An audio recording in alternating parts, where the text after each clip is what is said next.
temas que se han visto, compártanse información y mándesela al correo electrónico a la doctora Cari o a su asistente, ¿verdad? Yo mañana voy a hablar con ella. Esta vez que fui, el viernes pasado, andaba ella ocupada, no sé qué, con qué funcionario de rectoría andaba, o no sé. Y me tuve que regresar y se me hizo tarde, y llegué a tarde con ustedes. Y después se me descompuso la computadora y lo concluimos con teléfono. Así es que ahí les encargo eso. A usted en fisio y a Cabrales en neurología. Ándale, adelante. Está bien, doctor. Vamos a continuar con la esclerosis lateral amiotrófica. Ayer nada más lo iniciamos. Habíamos dicho que pues es el trastorno de la motoneurona o de neurona motora más frecuente y que los pacientes acudían con síntomas no muy bien específicos. Y conforme iba pasando el tiempo, pues estos iban empeorando. Se hacen más manifiestos, se empiezan con parestesias, para al Ujú. lado de estesias, sensaciones que se parecen, pero se desvirtúan, que pueden hacerse pensar una neuropatía periférica, si es diabético, si es alcohólico, porque no tiene la suficiente mielina por que producen las células Schwann que necesitan de tiamina y de vitamina B12 para la síntesis de mielina, procesos metabólicos, o puede ser otras patologías por intoxicación por medicamentos, o por gases, o por plomo. Hay muchas cosas. Entonces empieza con parestesia. Síganme. Sí, también estaba la tabla de las comparaciones en cuanto a la debilidad entre muscular neurógena y miógena, que era muy distinto. Pues la neurógena, como dice su nombre, pues proviene de la inervación y la miopatía es propia del músculo. Entonces, esto es una etiología o es un mecanismo muy distinto Muy bien, que se lo voy debe a, de tomar en cuenta. sí, lo voy a tomar en cuenta ya que lo puso esa tabla tan bonita y me está diciendo que puede ser una miopatía o una conducción nerviosa normal.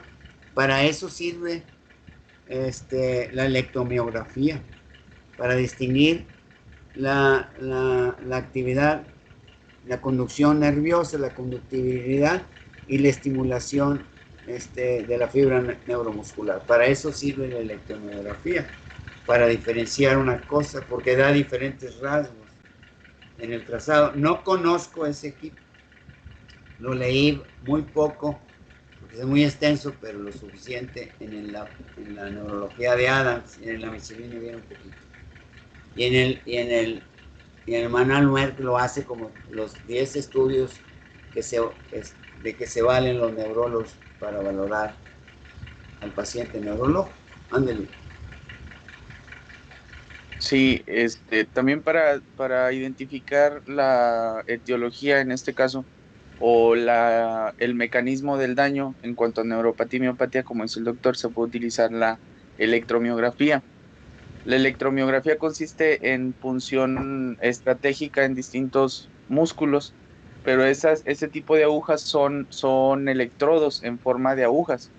Entonces, se le pide al paciente, en cuanto a la propia electromiografía, se le pide al paciente que haga movimientos con tres tipos de estimulación, que va a ser primero en reposo el músculo, después con un poquito de fuerza, y la tercera fase es con fuerza máxima. Esto nos va a ayudar para revisar si el funcionamiento del músculo está bien o no es muscular. Al momento de que no sea muscular y no haya ninguna normalidad, se hace la velocidad de conducción nerviosa, que esto nos indicaría si es un proceso neuropático. Eso nos ayuda porque al momento de estar estimulando los nervios con electricidad se va a retrasar, se va a prolongar el tiempo de la estimulación o vaya, sí, del estímulo que llega de un punto a otro. Entonces eso puede llegar a indicar que el problema es conducción y no propio del músculo. En este caso, la distribución en una neuropatía sería distal, más distal que proximal, porque pues estamos de acuerdo que entre más lejos esté el lugar de que se tiene que estimular, pues va a tardar mucho más o incluso no va a haber una estimulación adecuada. Y Sí, en la porque, miopatía, ajá, sí, porque, lo voy a interrumpir, Cabrales, ¿por qué? Porque tenemos que luchar contra la nutrición que llevan los vasos nervorum. Imagínense el nervio mediano, imagínense el nervio pedio o el ciático popliteo interno que va por la posterior, los músculos de la pantorrilla, o el ciático popliteo externo que va a dar al tibial anterior, al extensor de los dedos. Entonces, imagínense todo lo que tienen que luchar contra la gravedad, teniendo un buen epitelio, buen endotelio, porque de una arteria chiquita entra un capilar ínfimo a dar vida, nutrición, llevar glucosa, sacar los residuos metabólicos. Si ese vaso nervorum va a dar inervación a miles y a miles y a miles de cilindroides que tiene un nervio.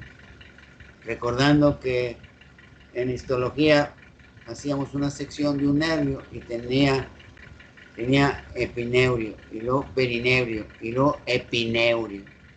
Pero en todas esas fases, en todas esas descripciones, pues tiene que llevar vasos sanguíneos. Y tenemos que pensar en eso. ¿Cómo está el endotelio? Y aparte, luchar contra la gravedad. Por eso se empieza a ver distal. Pues claro, porque todo va hasta la periferia. Y el sistema nervioso periférico. Y empieza a perderse la conductividad por varios factores bioquímicos. Sí, sígale. bueno, y pues a veces es un poquito, como dice usted, hasta cierto punto, pues es lógica en cuanto a si es conductivo o es propio de estructural del músculo. Como en este caso, un ejemplo son los reflejos.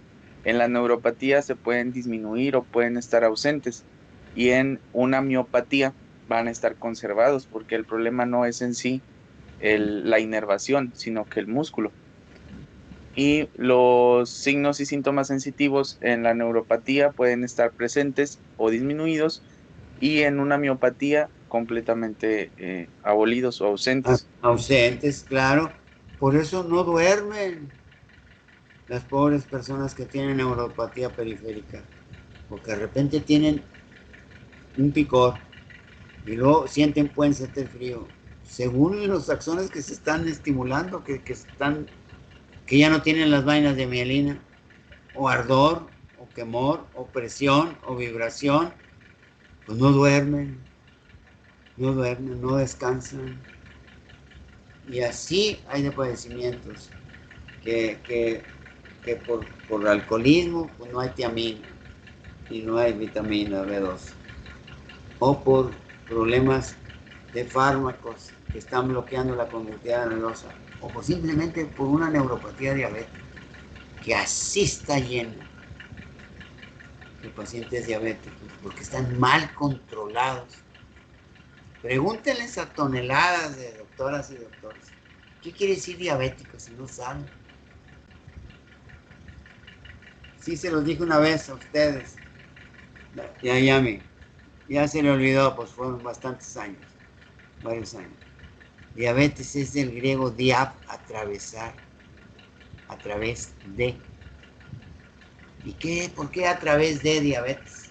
Pues sí, porque si no sabemos esa terminología y si no sabemos la bioquímica, pues no sabemos nada. ¿Cómo vamos a arreglar la diabetes? Si no sabemos el peso molecular de la glucosa, yo se los dije, 180. Ese es, dicen los libros, ese es el umbral renal. Sí, papá, pero ponme con una jodida 180 entre paréntesis. No me mandes al abismo, estúpido, estúpida traductora. Dime, ¿qué es el umbral renal, papá? Pues es en base al peso molecular. Y es 180. Porque si sumamos todos los carbonos y todos los oxígenos, me va a dar 180. El peso molecular del agua es H2, dos hidrógenos por el oxígeno molecular. Pues 8 y 8, 16 y 2, 18. O sea, el diabético que no tiene la insulina o los receptores suficientes, pues llega el glomérulo y por arriba de 180 ya le empieza a tirar una molécula de glucosa. Sí, papá, pero explícame más. Por cada molécula de glucosa, con un peso molecular de 180, voy a tirar 10 de agua. 18 por 10, 180. Por eso se deshidratan, se les seca la boca. Y si no sabemos eso de diabetes, pues menos sabemos. Saben los receptores, cuáles son, que yo se los dije en prácticas del laboratorio. Los del hígado, los del tejido adiposo, los GULTs, 3, 4, 5, no me acuerdo. Pero ahí por ahí van el 2 y el 1 y el 3. Y de la fructosa es el 6. Si no sabes eso, papá, ¿cómo vas a tratar diabetes, güey? Y menos si no sabes la farmacología y no la lees bien. Y estás dando hipoglucemiantes orales y los traes todos descontrolados. Y son sumamente irritantes casi todos, hasta la metformina, que supuestamente es para receptores, para estimular los receptores a nivel de las membranas celulares, para que pueda entrar la insulina, para que pueda entrar, activa el DNA y forma proteínas de receptoras para que se vuelvan a ir a reponer las que se están perdiendo. Si no sabes eso, pues ¿cómo vas a tratar diabetes, papá? Y no solamente eso, si no ves los efectos colaterales y las dosis, y no estás haciendo glucometrías, y sobre todo si no le das una dieta, pues ¿cómo vas a corregir la glucosa? Y si no te documentas que les puedes irritar al riñón, porque son muy irritantes, y más les vas a desgraciar los glomérulos, pues por ahí va a pasar el medicamento, papá y mamá. Y antes de pasar por ahí, pues les vas a irritar la mucosa gástrica. Con la metformina no se diga. Por eso todos tienen que tomar antiácidos. Y no nomás el antiácido. Pienso antiardor. Por eso les pongo en preguntas de examen cómo manejar una gastritis. Porque hay toneladas, millones de personas que andamos. Yo no, gracias a Dios. Como chile todavía, pero calmado porque ya no puedo. Pero primero tiene un ardor. Primero cambia el pH. Hidróxido de aluminio, magnesio, papá. Y luego, si sabes recetar ranitidina, que ya la recetaron, pues receta ahora famotidina, para que actúe a nivel de las células G, para que no produzcan gastrina, y la gastrina no actúe sobre las células principales para que produzcan paretales, ácido clorhídrico y factor intrínseco. Y al último, darle el omeprazol, güey. Entonces, si no sabes seguir un orden de las cosas, estás desgraciando el riñón, estás desgraciando el estómago, y el paciente está engordando y engordando y engordando a un precio de que se está desgraciando el riñón. Porque le da más dosis, más glomérulos se van a irritar. Y ya. Hay una frase ahí, no te dejes que te inyecten insulina, te vas a matar. Y así la estupidez, la Secretaría de Salud no explica todo eso. Y le cuesta millones al sector salud, a Salubridad y al IMSS y al ISSSTE. Y no. Y una legisladora de Morena prohibió la venta de dulces allá en Oaxaca o la chingada. Y se le echaron encima. Los panaderos y la Bimbo y las Coca-Cola y todos les dieron millonadas para abrirles el hocico a todos los de la televisión y del radio. Eso es periodismo de mordida. Yo fui periodista independiente y no cobraba. Yo era corresponsal a nivel nacional. Y yo pasaba mis fotos y todos mis artículos. Y no me lo quitaron. Por hacer las cosas como Dios manda. Por eso esa legisladora de Morena le estuvieron dice, mira, el Morena quiere hacer esto y que esto y que lo otro. Les dejaron de dar lana. ¿Por qué? Porque ya lo dijeron. Y si sale otra legisladora, ahí va la coca. Ahí va la coca. No, siguen tomando dulces, todas las compañías de dulces. Oye, dale dinero a los de los estúpidos de la radio y la televisión que nos han engañado toda la vida en el periódico. Por eso me metí en problemas en mi vida, y con mi familia, y con la familia de mi esposa, y con los pinches vecinos, malditos compañeros de trabajo. Porque si no sabe una las cosas, y acuñó una frase, no podemos resolver lo que no podemos conocer. O no podemos conocer, no podemos resolver lo que no podemos conocer. Entonces, y así. Ahora, convence a la gente que le tienes que dar, porque se está desgraciando el riñón, más trasplantes renales, no hay, más ciegos, más neuropatía diabética, no duermen, más falta de trabajo, más maltratan a las esposas o a los hijos, más porque andan todos irritados por la neuropatía diabética, no durmieron, pues está de la fregada. Enséñate a dosificar las insulinas y métete a la fisiología, los ritmos circadianos, qué hormonas se producen en la noche y la única del crecimiento en el día, para que sepas dosificar, papá. Si no, ¿cuándo cura la diabetes? Si no sabes manejar lo más simple, la rápida, menos la ultralenta, ya no sirvan el 70 y 30, ya no se ajustan muy bien. O sea, es tan difícil manejar la diabetes, porque tienes que decirle, en la mañana toma testa, la rápida, o en la mañana, porque en la noche, en la madrugada nos suben la glucosa. ¿Por qué? Porque está el cortisol y están todos produciendo todas las hormonas, la tiroxina, por eso se levanta cada rato a orinar. Y si no tienen la ultralenta dosificada antes de acostarse, o no les dosificaron la última comida a tales horas, la rápida, fíjense cuánto dura la rápida, hasta 8 horas. El pico máximo es ya se me olvidó, en 2 horas, hora y pico. Ya. Tengo que ir a los libros. ¿Cómo vamos a controlar la diabetes? Sígale. Ahí tenemos una deformidad, porque el sistema nervioso ya no mantiene vivo el músculo y se empiezan a salirse las articulaciones y las deformidades. Miren cómo está el pie.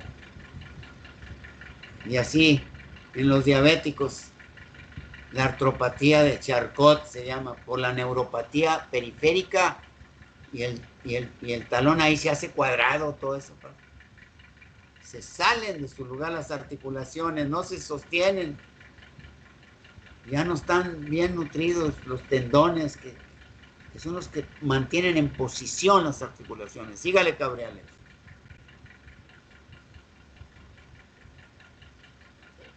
Sí, pues en esta imagen podemos ver cómo puede presentarse después de tiempo la afectación por la ausencia de la inervación de los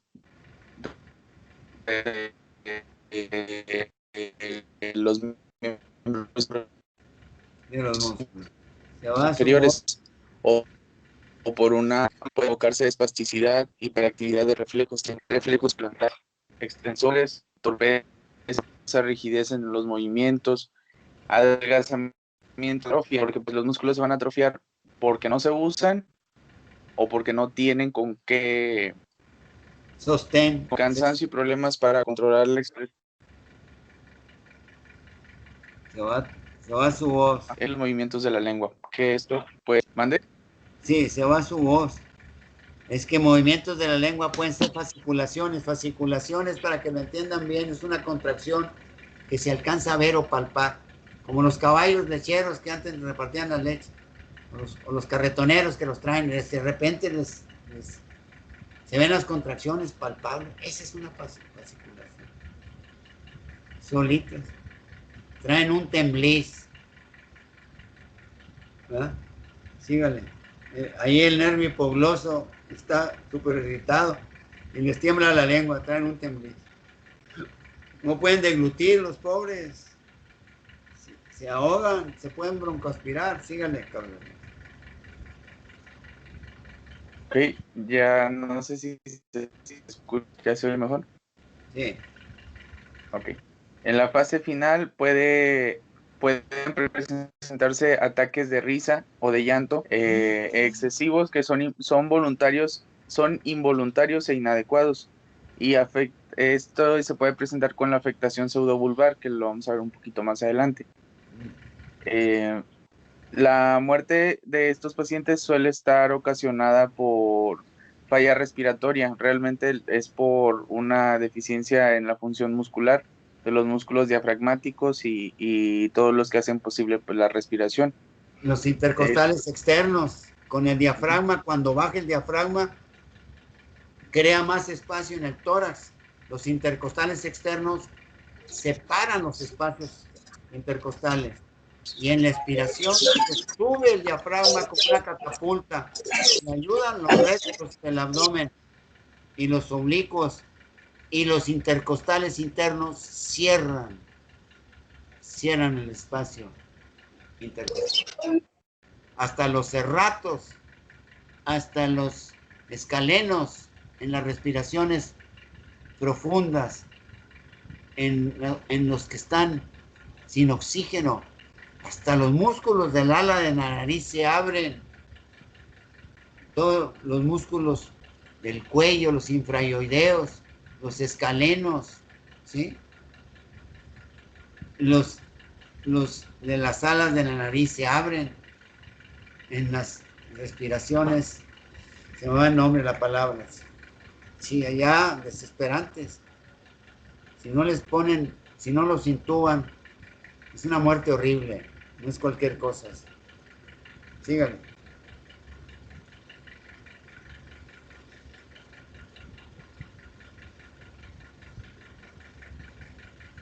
Por eso, si quieren llegar a viejos, como dice, hoy escuchen un consejo, cuiden su aparato digestivo y su aparato respiratorio,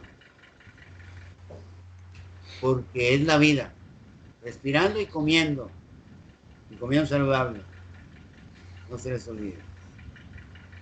Bueno, y en la parálisis vulvar progresiva, esta tenemos que nos va a afectar sobre todo los músculos internados por los pares craneales y por los fascículos cortivulvares, lo que esto nos va a originar los problemas para masticar, tragar, hablar, y en la voz nasal va a haber una atenuación del reflejo faríngeo, va a haber fasciculaciones y movimientos débiles de los músculos faciales y de la lengua, también con una debilidad. Los pares craneales séptimo, todos los faciales.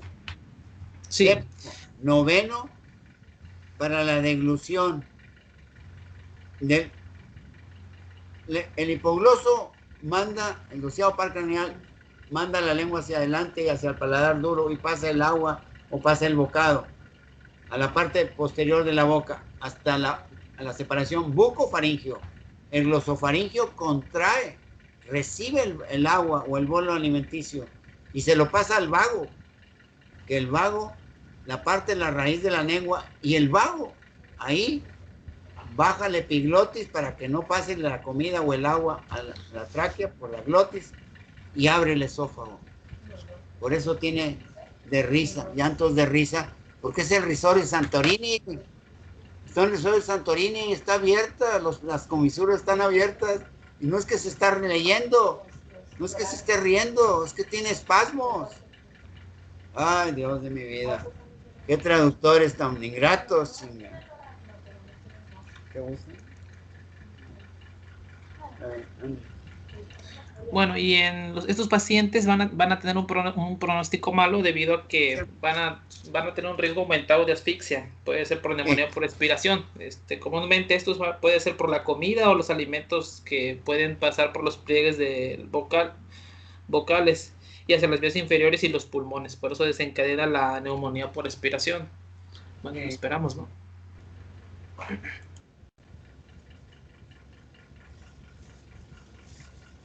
Dígale, ándale.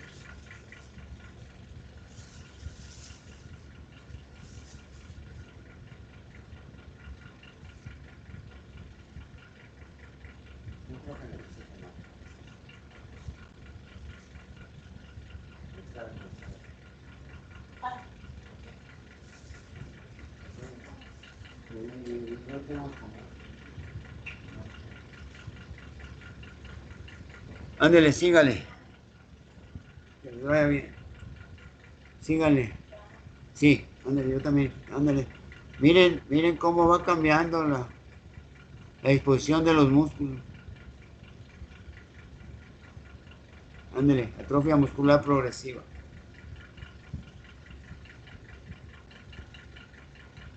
Adelante.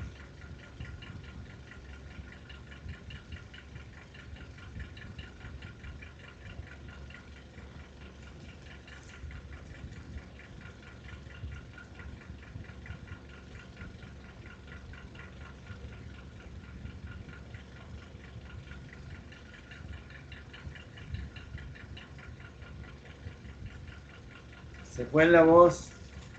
Está batallando, ¿verdad?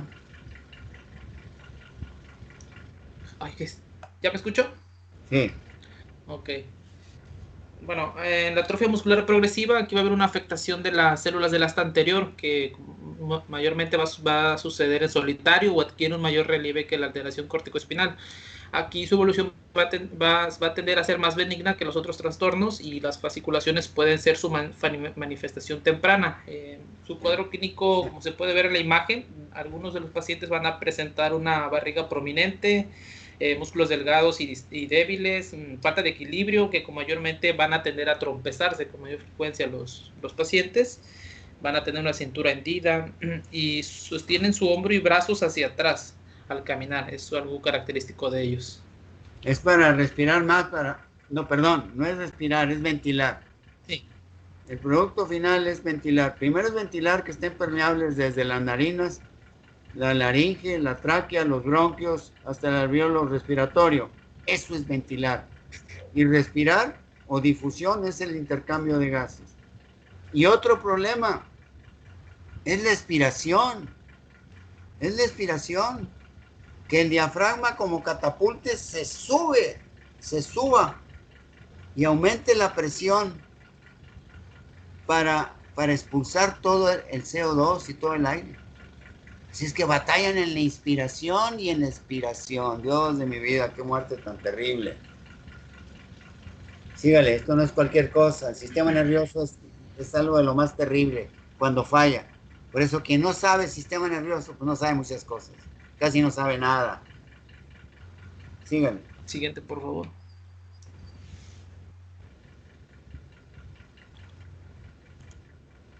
Bueno, y en la esclerosis lateral primaria y parálisis pseudobulbar progresiva, esta suele tardar varios años en producir una incapacidad total.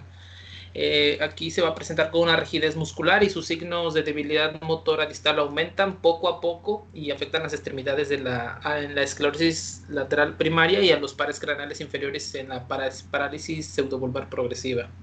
Sí, todos los que están en el bulbo. ¿Sí? Sí. El motor ocular común está en el mesencéfalo. El patético está en el mesencéfalo, que es el cuarto. El quinto, la rama motora, está en la porción lateral de la protuberancia. Pero no. El núcleo masticador del trigémino está desde el mesencéfalo y parte hasta la protuberancia para poder masticar el pterigoideo. El músculo macetero, el temporal, el pterigoideo externo y el pterigoideo interno. Está en el mesencéfalo. Y en el bulbo, en el surco bulbo protuberancial, entre la protuberancia arriba y el bulbo abajo, emerge el motor ocular externo, sexto par craneal. Más hacia afuera está el facial. Más hacia afuera está el estrato acústico auditivo. Más hacia afuera y lateralmente está el glosofaringio. Más hacia afuera y abajo está el vago. Y más hacia abajo lateralmente está el espinal. Y más hacia abajo en el surco preolivar sale el que es en la oliva vulvar, sale el hipoglós. Por eso dice parálisis pseudo vulvar, porque es un pseudo, es algo falso, no está en el bulbo, no está en los núcleos, en las neuronas, están en los cilindroejes, en los nervios, que sigue esta incapacidad. Síganme.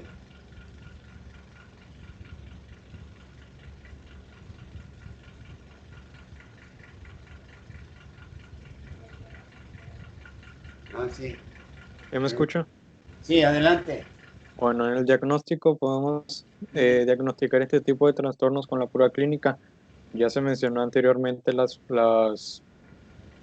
hallazgos que se pueden encontrar dependiendo del trastorno, ya sea si es una neuropatía o una miopatía. Muy bien, ándale. También Muchas veces el diagnóstico de la esclerosis lateral amiotrófica se puede dar cuando hay signos de motoneurona superior e inferior, y también se le suma debilidad de la musculatura facial. Con esto puede ya orientarse más a ese diagnóstico. Sí. Y a veces también están involucradas la neurona motora superior y la neurona motora inferior. Es a nivel del trayecto de la corteza. Seguimos a lo mismo, en el cilindro eje, la primera neurona motoras de todos los pares craneales y en la cara están en la primera circunvolución frontal ascendente, por delante de la cisura de Rolando postcentral. Ahí están las primeras neuronas motoras. Pero el problema no está en la corteza, está en los cilindroejes. Síganme. Ok, también se pueden realizar pruebas electrodiagnósticas, como mencionaron anterior, la electromiografía con aguja fina se puede realizar. Esta puede revelar fibrilaciones y también la presencia de fasciculaciones, que ya una vez que hay en las fasciculaciones, pues ya descartas por completo una neuropatía, ya que si hay una neuropatía, pues no van a haber este tipo de fasciculaciones. Muy bien, lo voy a interrumpir. Las fibrilaciones son contracciones muy rápidas, ¿verdad? Y continuas. Y las fasciculaciones son temblores. Acuérdense de los caballos, que les tiembla a los carretoneros. Tiembla, se palpan o se pueden ver, pero es un ratito y hay una pausa. Y la fibrilación está constante. Sígale. Dale la que sigue. Mire cómo tiene desviación de la lengua por parálisis del hipogloso, o sea, o par craneal. Por eso desvía hacia el lado sano. ¿Por qué? Porque el hipogloso saludable, pues lo estira para su lado. No tiene la contrarresistencia del lado paralizado, pues la jala. Y así, con el simple hecho de verlo, tiene parálisis del hipogloso. Y en ese caso sería del hipogloso derecho, del hemisferio dominante, que sería en la corteza cerebral izquierda. Sígale. Bueno, también se pueden realizar pruebas de imagen como la resonancia magnética del cerebro, y a veces también se indica de columna de cervical, pero solamente es en los casos en los que no haya ningún tipo de manifestación y cuando la electromiografía pues realmente no se haya realizado o quede inconclusa. También pruebas analíticas como la medición de electrolitos, creatinina fosfocinasa, todo ese tipo de estudios, más que nada para saber si el paciente no se ha expuesto a metales pesados, mencionaba el manual. Sí. El plomo, el magnesio, o cómo andan sus electrolitos, el calcio, si baja el calcio, si está tirando calcio. Entonces se manejan los controles, esos electrolitos, porque nos dan el diagnóstico, ¿verdad? Sígale. El calcio, el magnesio, si hay plomo, sígale. También se podría realizar la punción lumbar, pero más que nada cuando hay hallazgos como por ejemplo la presencia de los leucocitos elevados o también las proteínas, ya puede tirar a otro tipo de diagnóstico o a otro tipo de causa. Sí. También se podían realizar pruebas como la BDRL o estudios de anticuerpos específicos, pero siempre se realizan cuando en la exploración o en la misma anamnesis los hallazgos o lo que menciona el paciente vaya tirando a una enfermedad infecciosa o autoinmunitaria. No voy a interrumpir. El BDRL es las siglas de los anticuerpos para valorar la sífilis. Es Venereal, Resist, L y luego la L es ay Dios de mi vida. La L nos dice que es sífilis. Se me va ahorita el nombre. Entonces, ¿por qué razón? Porque la sífilis terciaria afecta a los cordones posteriores. Los cordones posteriores son cordones posteriores blancos porque son puros cilindroejes. Todos nosotros tenemos todos los ganglios espinales de fuera. Y el ganglio espinal tiene una prolongación periférica que recoge el estímulo, presión, posición, vibración, calor, frío, temperatura, todo. Y luego lo lleva en vía retrógrada o aferente o centrípeta al cuerpo celular. El cuerpo celular de la célula ganglionar lo procesa y manda un neurotransmisor por la prolongación central del axón. O si es una sinapsis química o va a ser una sinapsis eléctrica, manda un flujo de cationes. Y la sífilis terciaria, o tabes dorsal le llaman. ¿Por qué? Porque daña al ganglio, a la prolongación central, que va a ser sinapsis de ese ganglio espinal, va a entrar y va a estar mielinizado y va a formar los cordones posteriores, porque la segunda neurona está en el bulbo, en el núcleo de Gold, para la extremidad inferior del cuerpo, y el de Burdach en el bulbo raquídeo. Sí, que les va bien. Entonces, por eso forman los cordones blancos posteriores, porque es puro cilindroejes ahí. Por eso están blancos. Y ahí daña a la prolongación central que va hasta el bulbo, desde el ganglio espinal. Y cuando un paciente tiene lupus terciario, sífilis terciaria, los anticuerpos los corretearon, y siempre nuestros mismos anticuerpos o el desecho de esta bacteria, de este tirabuzón, que es una espiroqueta, si mal no recuerdo, corríjanme, pues se daña la cubierta de mielina. Y estos pacientes se les dice, o se les hace una prueba, a ver, párese. Y si se sospecha el lupus terciario, si es de origen infeccioso, porque el hígado cefalorraquídeo me dijo algo, cambios de linfocitos y de neutrófilos, es un proceso infeccioso por lupus terciaria. Y si lo paro y le digo, cierre los ojos, se va a caer, porque se pierde la sensibilidad consciente, la más fina, la que nos sirve para decirme, se me paró un zancuda en la pierna derecha o izquierda y voy sin ver y lo mato, o se me está subiendo una hormiga. Y se pierde esa sensibilidad profunda consciente, la más fina, la más táctil, la que usa el neurocirujano, el cirujano cardiovascular, cualquier cirujano. El día que pierda eso ya se acabó todo para él. Procesos degenerativos, por sífilis o por otros procesos degenerativos. Y ese fascículo, de los fascículos de Gold y de Burdach, que nos dan la alta sensibilidad, la tercera neurona, la segunda está en el tálamo, la segunda está en los núcleos de Gold y de Burdach, la tercera está en el tálamo y la cuarta está en la corteza parietal. Son todas las 4 neuronas sensitivas. Pero la vía visual ayuda a mantener la posición erecta. ¿Qué razón? Me estoy tardando, me pasé. No, todavía no. Pero la vía visual ayuda. Por eso les digo a mis alumnas y alumnas en semestres pasados, les dije yo, si me saludan en las escaleras, subiendo o bajando, no se vayan a sentir que no les dirijo la mirada. ¿Por qué? Porque mis receptores, ya casi 74 años, ya no son los mismos.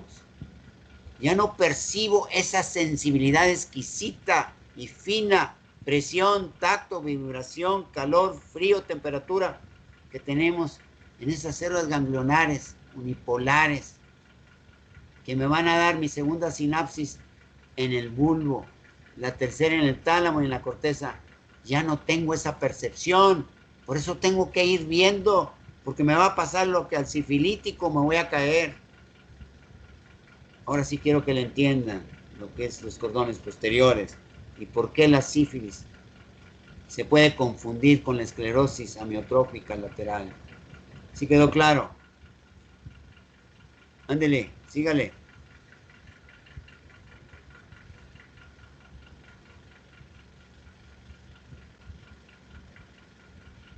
Bueno, Desgraciadamente para esta clase de enfermedades son inevitables, así que no podemos evitar que sucedan y tampoco tienen una cura y por lo mismo no hay un tratamiento específico. Pero hay algunos fármacos, por ejemplo, como el Riluzol, que en una dosis de 50 miligramos por vía oral 2 veces al día puede llegar a prolongar la vida en los pacientes con la esclerosis lateral amiotrófica. Lo que es importante aquí es de que esto realmente solo va a ser un cambio o va a tener un beneficio en aquellos pacientes que se encuentran en los estadios iniciales, porque lo que va a hacer este fármaco es que bloquea los impulsos desde los axones de las motoneuronas hasta los músculos efectores. Entonces, realmente solo va a traer un beneficio en las fases iniciales y no va realmente a lograr mucho cambio cuando está en las fases avanzadas de la misma enfermedad. Me voy a interrumpir, Dayami. El Riluzol actúa quizás a nivel de la placa neuromuscular, ¿verdad? Eso me atrevo a pensar, porque no tengo un diccionario de especialidades médicas recientes. Tengo de 1917, digo de 2017 o 2016. No sé si venga esta marca, pero debe de ser a nivel de la placa neuromuscular. Pudiera ser a nivel de la placa neuromuscular, porque es un problema de la conductividad. Estas patologías son de origen genético y a la vez congénitos, con predisposición congénita. Entonces, no he leído, tengo mucha información, entonces, pero pienso que debe de ser así. Por eso nada más en las etapas iniciales. Y si es a nivel de la placa neuromuscular, es inhibir la acetilcolinesterasa, que puede hacer para que haya más acetilcolina, para que haya más tracción neuromuscular, para que dure más, porque la acetilcolinesterasa, les voy a poner un ejemplo con números. Con cada contracción muscular, el creador nos hizo sobrados. Las terminaciones nerviosas de la placa neuromuscular en los cilindroejes de la neurona motora se liberan, por decir, 10 moléculas de acetilcoenzima A, pero se van a necesitar 5. Y nos puso el creador la acetilcolinesterasa para que sean esas 5 nada más, y a las otras 5 que de las 10, ¡pum!, se las acaba. Por eso las enfermedades de la placa neuromuscular van de poco a poco. En vez de 10, se van a producir las mismas 10, pero la acetilcolinesterasa, ¡pum!, de repente ya nomás puede destruir 4 y se queda con 3 y se empiezan a aparecer los síntomas en base a la bioquímica, en base a las aritméticas que les dije. O sea, ya no destruye las 4 de golpe, empieza a destruir 2 y se quedan 3 ahí y empezamos a tener ligeras contracciones. Ay, me estoy entumiendo. Ay, esto. Quiero que lo entiendan así, bioquímicamente y aritméticamente, porque me rechoca leer libros que dicen, no, esta patología tiene una penetración genética de muy temprana o muy profunda. Sí, papá, dime números, papá. Me entiendo mejor con números, estúpido, que con palabras estúpidas que manejas. Por tu egoísmo, seguramente, porque eres especialista en la materia, estúpido. No quieres transmitir el conocimiento, eres un egoísta, güey. Así está plagado el mundo. Por eso les hago ver los errores, para que se preparen. Y las 3 máximas que me hice yo desde muy niño, ¿sí? Porque yo batallé en todo. No fui tan listo como otros, y se los digo una y otra vez. Yo cuando Dios estaba repartiendo cerebros, yo llegué tarde. Pero cuando estaba repartiendo voluntades y coraje, yo llegué algo temprano. Por eso les decía a todo mundo, a mis hijos, a mis hijas, empieza a estudiar con ganas. Si te empiezas a atorar, que te dé coraje para que cumplas lo que iniciaste. Porque es bien triste no concluir lo que no iniciaste. Estás mal, vas a vivir frustrado. Te vas a autocastigar o autocomprender si ya lo resolviste o no. pero tienen que hacer el esfuerzo máximo. Si empiezan a batallar, no, hombre, me vale gorro, sobre lo que me pongas tú, te voy a brincar las trancas, cabrón, o cabrona. Pero no me vas a parar a mí. Síganle.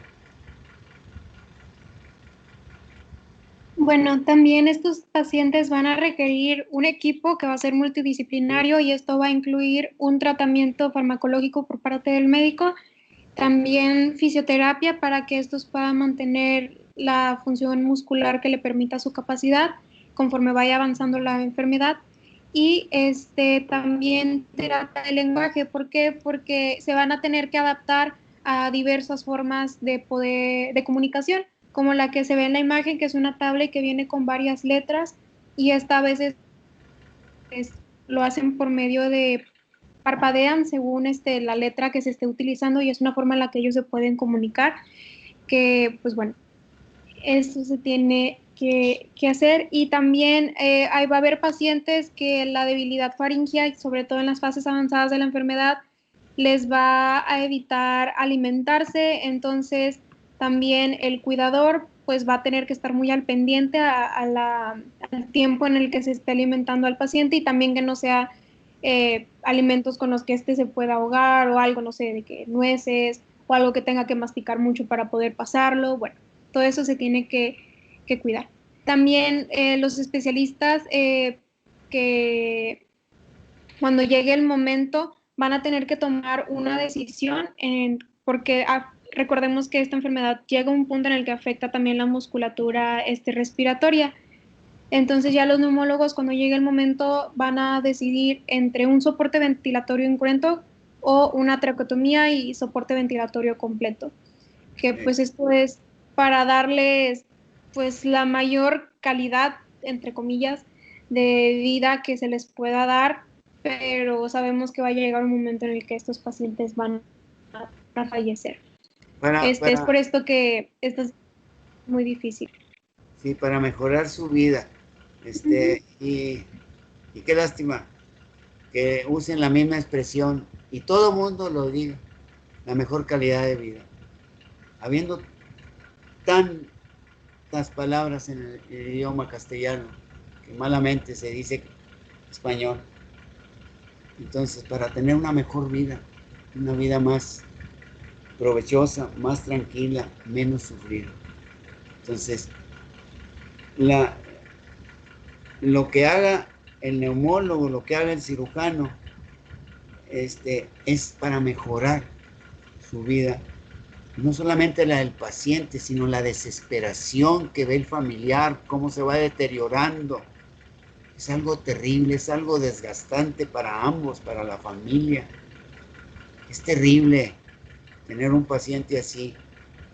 Es terrible, hay que cambiarlo, hay que bañarlo. Y a veces, primero se muere el familiar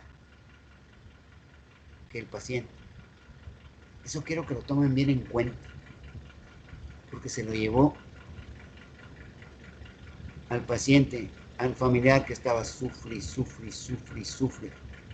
Y ningún libro que he leído dice lo que estoy diciendo, pero lo viví con una tía hermosa, que fueron las segundas madres para todos mis hermanos y hermanos, que fuimos 8, para todos mis primos, de mis tías y de tíos, son como 15, a todos nos ayudaron.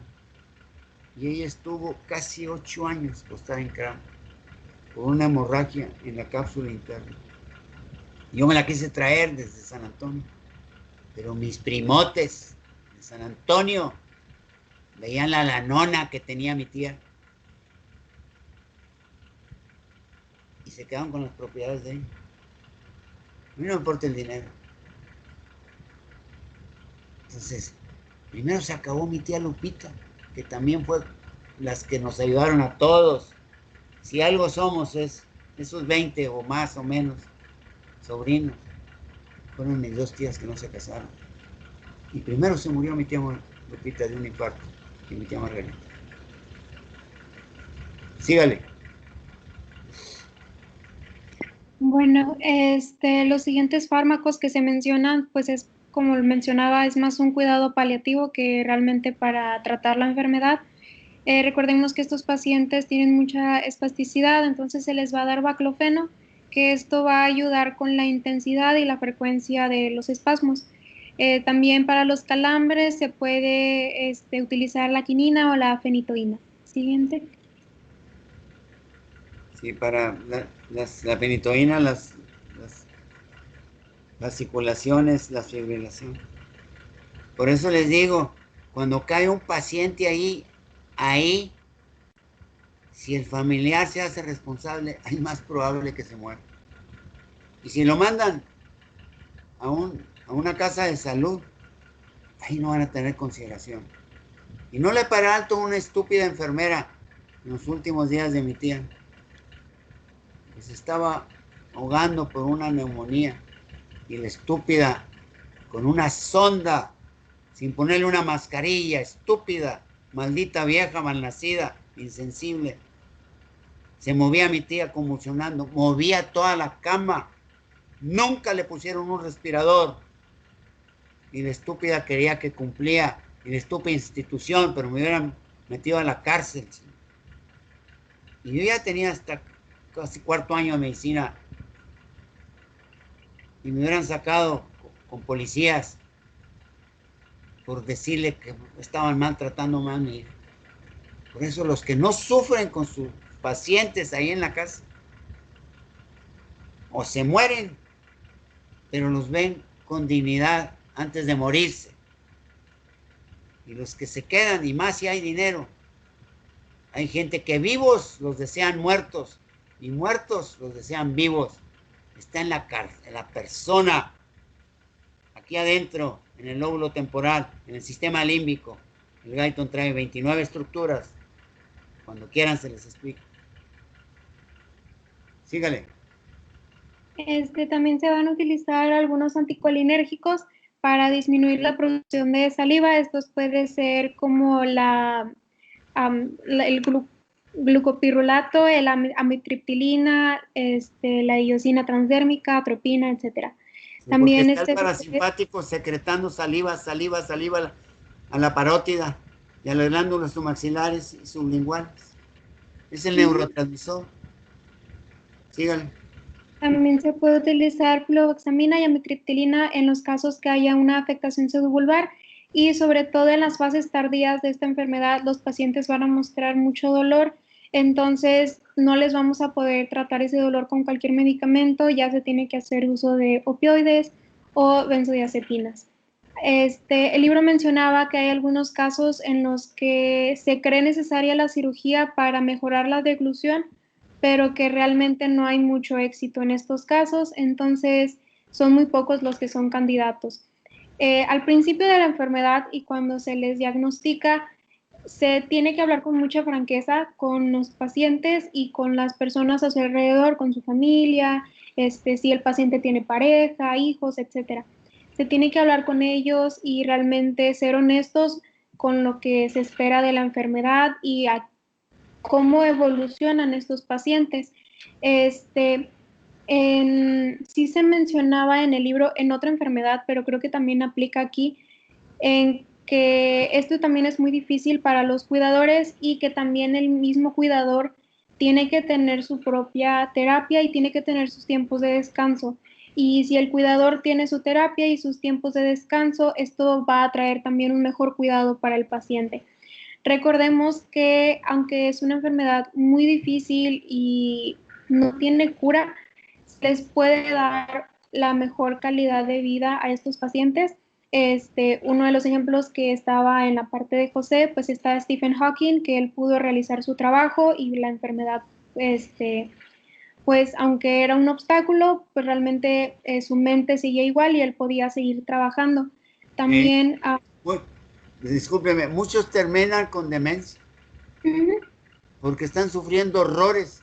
Por eso cuando estén con un paciente así, tengan cuidado en lo que están hablando, porque él sí puede entender todo lo que están escuchando y ve los pleitos y las desavenencias que hay entre los hijos, entre las nueras, entre los yernos, y están sufriendo horrores y pueden tener alteraciones muy profundas de su interior y determinadas secreciones, estimulaciones de ciertas áreas del lóbulo frontal que terminan con demencias.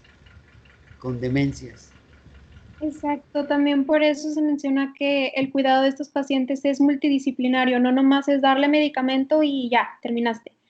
No es un medicamento, una terapia física, psicológica, etcétera. Y bueno, por último, yo les iba a mencionar, hay un canal de YouTube con un muchacho, tiene 27 años y él tiene atrofia muscular, nació con ella, está joven, y él, su vida es prácticamente normal, se casó, va a tener hijos y él está en silla de ruedas, como el que se ve en la imagen, y pues bueno, como les digo, sí es difícil, pero sí tiene un cuidado y si se le dan las diferentes formas en las que él se puede adaptar, puede tener una vida prácticamente normal. Y ya, por nuestra parte es todo. Muy bien, para que vean lo que es las enfermedades neurológicas, son muy tristes. Muchas de ellas algunas de ellas pueden ser súbitas de un día para otro, de un momento a otro, o muchas son lentas y terribles. Y ahí se va a saber quién es quién. Ahí se va a templar los familiares. Ahí se va a darle la oportunidad al paciente de que lleve mejor su enfermedad, de poderlo orientar, de ver qué capacidades tiene para poderse comunicar, de siempre llegar con una cara alegre y jugar y hacerle recordar cosas bonitas que ella tenía en su vida, su escuela, su madre, su padre, sus hermanos, cuando estaban chicos, quienes está comentando, me acuerdo, tía, que usted me llevaba, que usted me compraba. Todo eso es bien importante. Ándeles, cuídense. Nos vemos mañana. Voy a hacer todo lo posible por darles clases. Si no, si pueden y si desean, pues utilizamos parte de la Semana Santa, pero tenemos que terminar esto mucho antes. De hecho, este es el tema, doctor. ¿Perdón? Del parcial. Este es el último tema del parcial. Ya ven qué bonito grupo. Ya ven que siempre nos proponemos hacer. Y ustedes, yo nomás les digo hasta aquí, y ustedes son lo que mueven todo esto.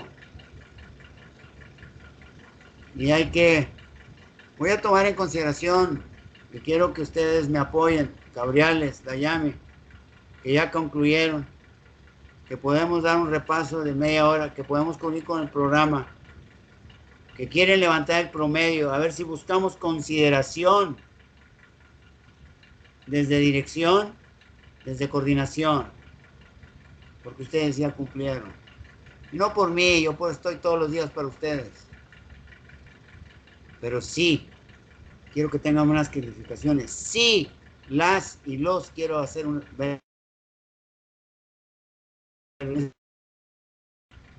porque en Reynosa faltan muchas doctoras y muchos doctores con especialidad y que estén bien formados, que sean responsables desde estudiantes, de que sean compartidos entre sus mismos grupos, porque van a trabajar en equipo.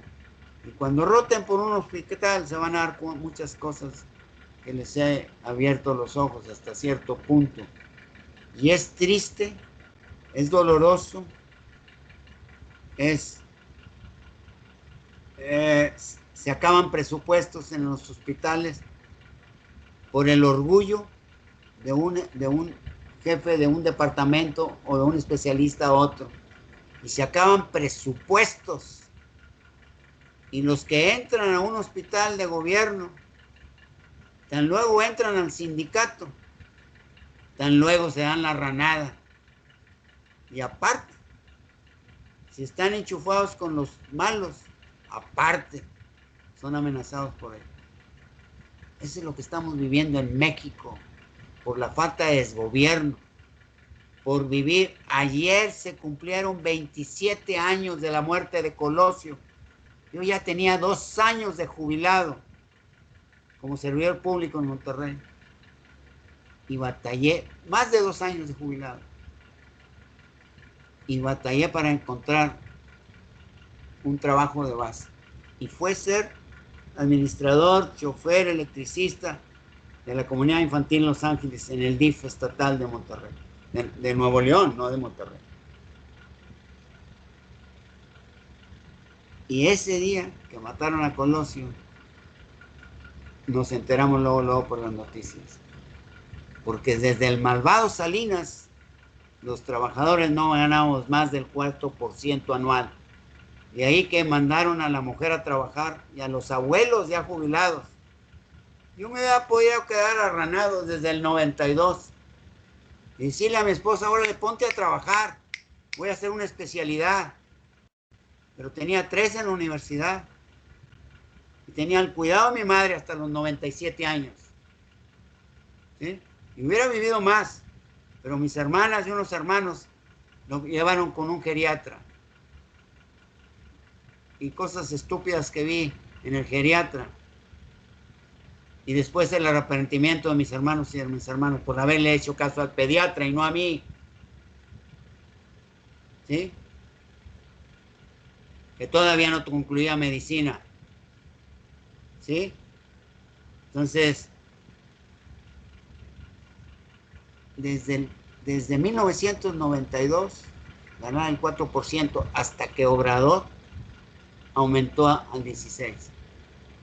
De ahí que el odio que estúpidamente los medios de comunicación estaban diciendo que estábamos bien, que íbamos bien, el Producto Interno Bruto bien, porque nos engañaron, Jacobo, todos esos estúpidos de ahorita, López Dóriga, todos los viejos, el de Radio Fórmula, José Cárdenas, de mi edad o más, menos viejos que yo, les dieron así dinero para decir que estábamos bien y decir que los patrones tenían la culpa. Y en el campo, los hijos de los trabajadores se oyeron quejar a los papás de que mi patrón no me aumenta. Era el estúpido gobierno y a los patrones le convenían. De ahí se empezaron a apoderar del campo, de las cosechas. 5 días van a ser tuyos y 2 míos. Ahí la delincuencia, ahí hay acostadotes y teniendo droga y teniendo mujeres o teniendo hombres, porque tienen perversiones homosexuales y heterosexuales. Ahí en el campo y ahí en la ciudad.